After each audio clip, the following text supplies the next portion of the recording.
I suck at hills. How can I improve my hills and not suck? I suck at hills. How can I improve? Well, you probably ought to be doing some intervals of an adequate intensity that will raise your threshold, raise your HIE, work towards boosting your VO2, will probably burn some sugar so you'll lose a little bit of weight, and then you can go out and start thinking about how to pace yourself appropriately to make it up the hills. And so what would you go from recommend there. for cadence going into, let's say you're going into, like the hill I had the other day at the race was about a 4-minute hill. Okay. And I ended up letting myself drop off intentionally, but I caught the group on the top. Right. Because I didn't want to blow myself up at the bottom. Right. What would you recommend in terms of both pacing and cadence in that situation? So they all made the rookie mistake of going out too hard too early, and then their tongues were on their handlebars while you caught them and rolled past. I did roll past. Actually. Fantastic. Yeah. Yep. See, again, point taken.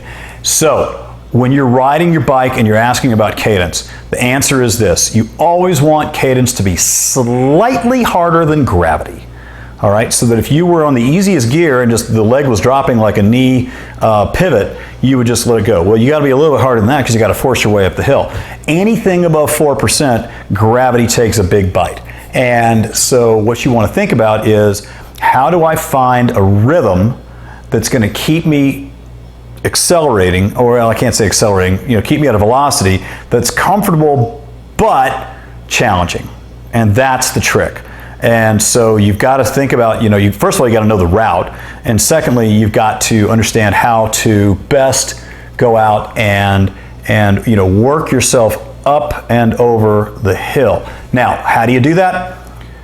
My honest opinion is, I believe in the theory called bank it and then spend it. When you get to a hill, don't jump into the hill and basically try to hump the hill.